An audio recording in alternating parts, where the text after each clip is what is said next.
And with that, the 2025 EuroLeague regular season comes to an end. And Olympiacos is the number 1 seed. And we're going to win the whole thing. This is the year the curse breaks. We're going to win it. We're winning it all. I don't care what the curse says. Right, Olympiacos 99, Maccabi Tel Aviv 93. A beautiful game for the neutrals. A really fun game. Lots of scoring. Lots of three-point shots. Lots of dunks. Offensive rebounds. Blocks. A showcase of what basketball is, what offensive basketball is. Not necessarily the best defense on either side, but we got the job done. We wrapped up the number 1 seed. We're going into the playoffs off the back of 2 wins, sort of fixing the confidence that we had after suffering 3 defeats on a row. And we're looking good. We're looking good. We can beat anyone, and we're gonna go all the way. Really are. I genuinely believe it. Now, let's look at today's game slightly before we sort of do a regular season wrap-up, as you wish. So tonight, there was quite a few standout performances, in my opinion. Moses Wright won MVP, won Player of the Game, due to his PIR. For anyone who's not familiar with this, the EuroLeague awards the Player of the Game to the person with the best PIR record. Not the person with the most points, not the person with the most with the best plus minus, but the PIR. Wright finished with a PIR of 28. He had 18 points, 6 assists, 6 rebounds, 3 assists, 2 blocks. He shot 7 from 10 from field goal range, and 4 from 5 from free throws. So he was our best, one of our better free throw shooters compared to some of the others. A great game from him. His 4th game back following his really lengthy injury that kept him out for 4 months. There was even talk about him never playing basketball again, but he basically shut that down and he said, no, that was never the case.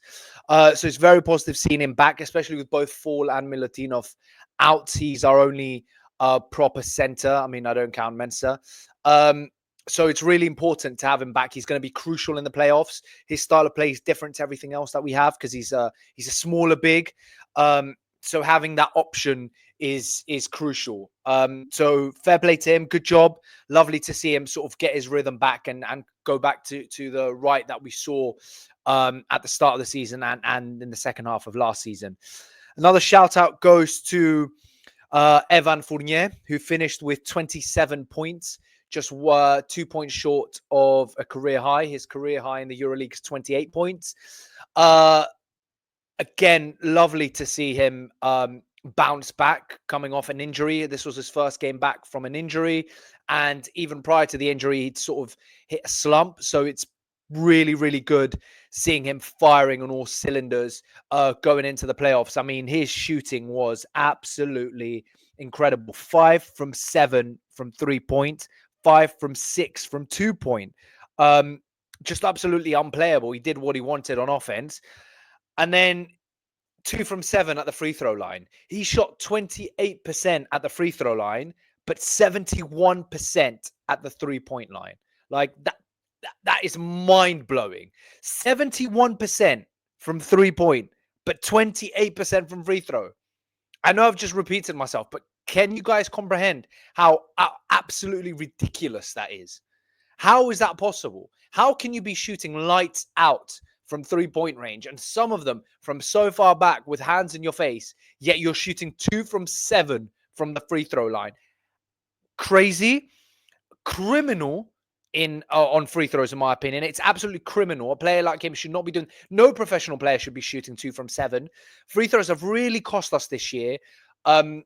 The game against Monaco, we had 14 missed free throws. There's 5 games we've had so far this season where if we'd made our free throws, we would have won them, or at least taken them to overtime. It's crucial that in the playoffs and in the Final Four, we make our free throws. I don't care what Barzokas does, but this cannot go on. Absolutely insane. We were 0% from the free throw line in the first half. 0. We made 0 free throws in the first half. We were 0 from 4. Like, how is that possible? How can you be the number 1 seed in the EuroLeague and hope to go win the whole championship and shoot 0% in the first half. Like, just ridiculous. Anyways, now that we've sort of gone off that little tangent about the free throws and how much it infuriates me, a couple more shout-outs because there's a lot of standout players. Sasha Vezenkov, 21 points. Crazily enough, he's not in my top 4 shout-outs because this is just another standard night for Vezenkov. I need to give a shout-out to, a huge shout-out to Nigel Williams-Goss, who recorded a career-high 13 assists. His previous career high in assists in the EuroLeague was 8. So he absolutely smashed that. He had 9 in the first, by the start of the second half. He smashed it by the start of the second half. Like, the minute the second half started, he got his 9th assist and smashed it. The guy was absolutely incredible. He's a floor general today. He was a point guard. He was a cross between John Stockton and Chris Paul and Steve Nash. He was their threesome love child. Absolutely incredible performance. Dishing out the ball and just knowing exactly where his teammates were going to be. He only had 2 points, but if you're dishing out 13 assists, then fair play, mate. Don't really care about the points if you're that crucial on the offensive end when it comes down to dishing the ball. Beautiful stuff. And I mean, props to him because he's really stepped up in Walkup's absence. Walkup's been out, for about 14 games now. And we all know how crucial Walkup was to Olympiacos' both offense and defense on both sides of the floor. Walkup is arguably our most crucial player. He's always in contention for Defensive Player of the Year. He's our floor general offensively. He doesn't score a lot, but he distributes really well and manages to space the floor and knows exactly where to find his teammates. And Goss has really stepped up. I'd probably give him most improved player for this season if we had this in the EuroLeague. I know we don't. Just like we don't have 6-man like the NBA does. But I'd give most improved to Goss because the minute Walkup got injured 14 games ago, Goss has really stepped up and he's really shut some people up. There was a lot of people in the Olympiacos fan base that would cuss him out and wanted him gone. And now they've shut up. There's a lot of Kolotubes. There's a lot of roly-polies, I've translated that correctly, going around on social media about how Goss has shut people up. So good job and fair play to him. And we need him in the postseason. Like he needs to carry on this form and bring it. And with him leading the charge like he is, I think we're going to do really well. And finally, last shout out goes to Alec Peters. He's a madman. I know in the second half he wasn't as crucial, but in the first half he had 13 points. He was leading scorer for us. In the second half he only had 4. But I mean, his 3-point percentage, the guy is insane. He shot, by the end of it was 3 from 6, but I think he went 3 from 3 to start the game. And I mean, off the back of last week's 8 from 9 or something that he went, he is really, again, another player who's really stepped up. In the first half, playing the small ball with him at the 5 caused Maccabi some real problems. And Barzokas is looking like he sort of enjoys experimenting with it, with Sasha at the 4 and Peters at the 5. And as the games go on, and it's sort of Peter stretches the floor with his 3-point shooting, obviously, and Sasha's the same. And it seems to be working in certain aspects of the game. And it's good to have in our back pockets. I know that Wright is back now, and he's had a really fantastic game today. He was player of the game. And Fala Milutinov are not far away from coming back. And they should be back in the postseason. They should be back for the playoffs. However, having this small ball with Peters at the 5 gives us something different. And Peters has really stepped up. So another player that should get mad props, because there was people saying he didn't have a spot on this team in the off season, in the summer. And these people were crazy. I just want to remind everyone, he was our best player last year. He really stepped up and filled in Sasha's boots, Sasha's shoes when he went to the NBA. And Peters was incredible last year. And for the minutes he's getting this year, he's absolutely beautiful. Brilliant player. Never complains. Brilliant attitude. Another player that deserves all the props and all the good stuff that comes to him. And it seems like he's rolling on all cylinders. Williams-Goss is rolling on all cylinders. Moses Wright had a great game today, coming back from his injury. Fournier had a great game coming back from his injury. Vezenkov is Vezenkov with 20 points pretty much every game. It looks good. It looks a lot better than we did 2-3 weeks ago. And I'm really confident. So with that in mind, let's sort of look at the potential EuroLeague playoff situation that we could have. Now, obviously, the games haven't finished. Friday's games haven't taken place yet, and we could have a wider range of opponents. We could have literally any one of 6 teams. I'm not going to mention them all. I'm just going to mention which ones I don't want and which ones I think we're going to struggle against and which ones I think we're going to win. I think we're going to beat them all. We can beat them all on our day. We're the best team in Europe. We've proven this. We're the number 1 seed for a reason. We are the best team in Europe. We should win this. However, there are some teams that are going to cause us more problems than others. Number 1, for obvious reasons, Real Madrid. They are the colossus of European basketball. They've won the EuroLeague more times than any. They know how to get it done. They know how to win via any means necessary, just like they did today against Partizan.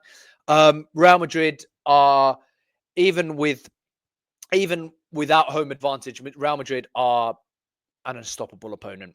I would rather not face them. They're the team I'd least like to face in the playoffs. Following on from that, another team I wouldn't like to face is Barcelona for similar reasons to Real Madrid. They're a huge powerhouse in European basketball. Yes, they haven't had as good a season as they've previously had. Same with Madrid. However, Barcelona are Barcelona. And even though we beat them last year away from home and broke the home advantage and won game 5, I'm still not necessarily 100% confident. I know we can beat them, but I'd rather avoid them. And finally, the third team I'd like to avoid is Crvena Zvezda, Red Star Belgrade, our brothers. Now, Zvezda, although they're looking like they're going to finish towards the bottom of the play-ins, they've really had our number this year. The way they play and the way we play suits them brilliantly. We really struggle against their style of play. They're very, very aggressive on defense. They've kept us to under 75 points in both games. All our losses this season have come in games that we've scored under 80 points. So playing against a team like Zvezda that's so tough on defense and we struggle to score against is going to be a problem. And over 5 games, even with home court advantage, I'm really worried they could get a result at Sef. Now, obviously playing away, their fans are incredible. Delize is just absolutely insane. Them and Partizan have the 2 best fan bases in Europe. It's clear. And they make it a living hell playing against them. And brotherhood or no brotherhood, they're going to be hostile. And I really don't want to face them in the playoffs. To be fair, I'd rather face Barcelona, actually. I think it goes Real Madrid as number 1 team I don't want. Zvezda as number 2. Barcelona as number 3. Those are the 3 I would like to avoid. Now, everyone else I'm okay with. FS, again, I wouldn't particularly like. But, I mean, hey, I can't just say I don't want any of them. There's Bayern Munich that have had a great season so far, and Paris as well. I mean, Paris have been the Cinderella story of this season's EuroLeague. Both excellent teams. Both gave us a lot of trouble. We've lost to both teams this season, both to Bayern and to Paris. I think we lost to Bayern in Germany and to Paris in Greece. I'm not entirely sure, but we've lost to both of them. So they're going to give us a tough matchup. However, I prefer them to the others. With that in mind, I just want to reiterate. I think we can beat everyone. I think we can beat anyone. I know we're going to beat everyone and anyone. I know we're going to win the whole thing. However, I'm just listing in order of priority who I'd rather face and who I'd rather avoid. But yeah, with that in mind, the final few games are tomorrow. We're going to find out the final standings. So teams that are seeded 7, 8, 9, and 10 playing the play-in. 7 and 8 play. Whoever wins that game finishes number 7 and faces against Fenerbahce. And then the loser of that game is going to face the winner of 9 and 10. And whoever wins out of the loser of the first game and the winner of the second game is going to be seed number 8. And that's who we're going to face.